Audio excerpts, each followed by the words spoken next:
Now, there's been talk recently about Amazon giving up their Ring doorbell system footage that's been captured on customers' devices to the police in the USA without the customer's permission.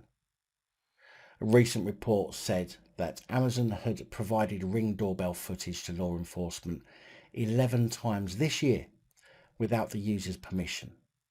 A revelation that's bound to raise more privacy and civil liberty concerns about its video sharing agreements with police departments across the United States.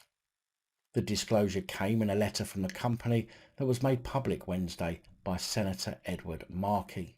Ring has said before it will not share customer information with police without consent, a warrant, or due to an exigent or emergency circumstance. The 11 videos shared this year allegedly fell under the emergency provision, Amazon's letter said, the first time the company publicly shared such information. The letter, dated the 1st of July, did not say which videos were shared with police. Now, when I saw this, although it wasn't something that would generally come under the scope of this channel, I thought to myself, damn, Amazon, you cheeky bastards. But I thought it worth a small mention in this video as a new portal has been set up by Merseyside police for the public to submit their own footage from their video doorbells, which apparently has been incredibly popular. Now, my point for talking about the Amazon incident in the US is that I wonder why they feel the need to submit videos on behalf of customers when the customers, as in those with Ring video doorbells, can simply offer it up themselves.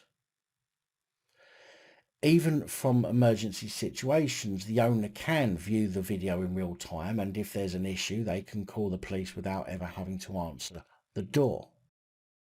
Police have obviously had their think tank working overtime to come up with this idea that people should be allowed to submit their own footage through the internet. In fact, the portal isn't solely for doorbell footage. The Merseyside police portal, called Public CCTV Submission Portal, will allegedly accept pretty much any video clips. The portal has been running for around a week and is said to have received some 40 video clips, including one which has allegedly led to the identification of a burglar breaking into a house. Now, I'm not sure about you guys, but I'm starting to feel that the police want more pay for doing less work. Generally, when there's a burglary, or rather when there used to be a burglary, police used to come out to the address and carry out an investigation, speaking to neighbours, potential witnesses, a category for which video doorbells and home CCTV would fall under. They would then take said footage and view it. In some cases, view it at the time of the visit, which could lead to early identification of said suspect and the retrieval of any stolen goods. But now it seems that the police want people to upload their footage after the event, send it to an email inbox, for example, that will be getting fuller and fuller by the day, which would lead to delays in identifying suspects, which would lead to the potential recovery of stolen items. Unlikely. Well, obviously, this isn't just used for burglaries. I'm just using that as an example. Earlier today, I spoke about West Midlands Police and their new live feed body cams, which would, considering that there's some 4,000 plod with the new technology, create a whole new incident room or unit where staff would need to be sat in front of a computer waiting for a feed to start, and then to potentially waste thousands of police hours a week watching incidents that likely need not need to be watched. This idea from Merseyside Police will create the need for further wasted police hours and resources, and the potential for huge delays in offenders being identified and victims seeing justice. Yes, they say they identified somebody. Great. I have no doubt they will identify lots of people, but at what cost to the public? Will this be used as an excuse not to come out to see you if you're a victim of a crime? Will police say, have you footage of the person on your doorbell? Well, then upload it to us. We'll get to it when we can clear the backlog of hundreds of other videos that have been uploaded, and eventually see if we can identify the person after they've sold all your belongings, and you'll never get those sentimental heirlooms back. The new link on Merseyside Police's website was announced on Tuesday, July the 12th, and it allows the public to upload video footage from their home security cameras or smart doorbells that shows suspicious activity. That there, folks, is the magic word, suspicious activity. And this will be the downfall of police having the time to come out to you in order to deal with a crime that you've been a victim of, because they will be far too busy identifying people who somebody somewhere thinks looks suspicious. Bearing in mind that acting suspicious isn't yet a crime.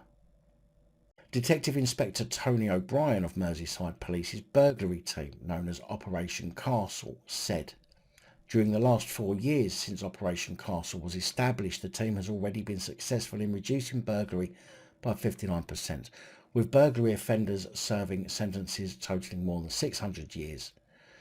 The new submission portal for video footage is another tool that our detectives can use to help put more burglars behind bars.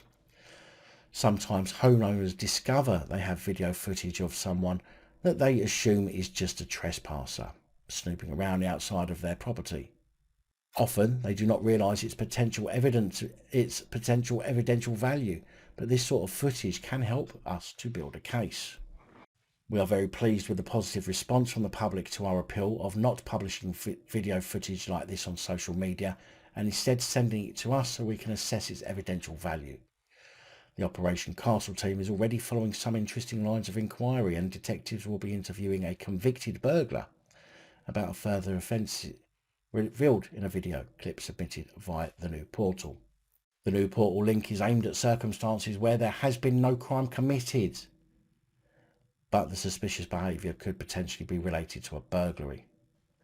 So Tony O'Brien says it's aimed at circumstances where there has been no crime committed or reported, but the suspicious behaviour could potentially be related to a burglary.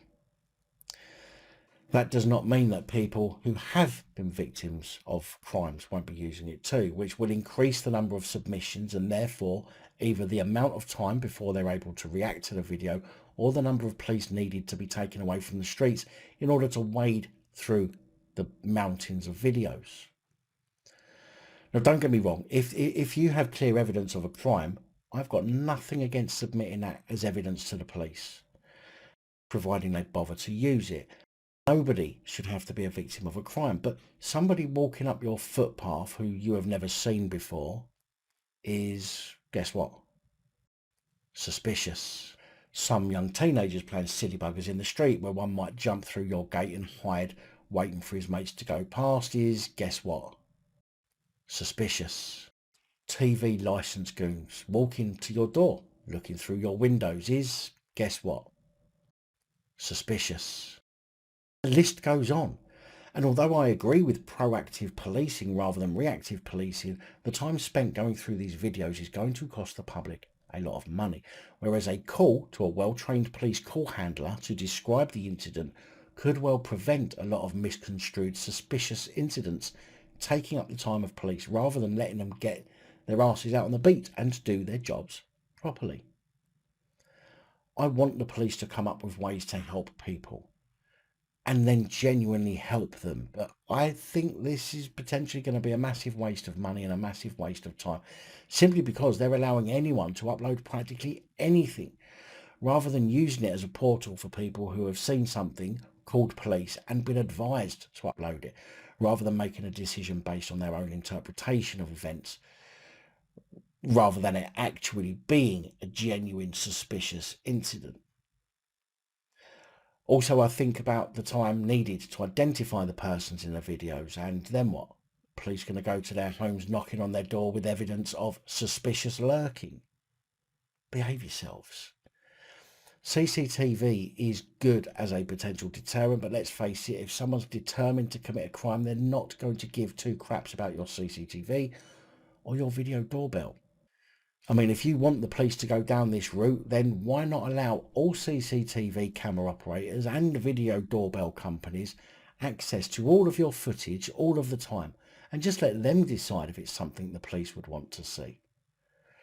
I mean, it will save you time, and then you can't be accused of being part of the reason that the police could no longer want to come out and see victims of crimes because they're far too busy trying to identify the new paperboy on the footage that you sent, who was simply looking for the letterbox.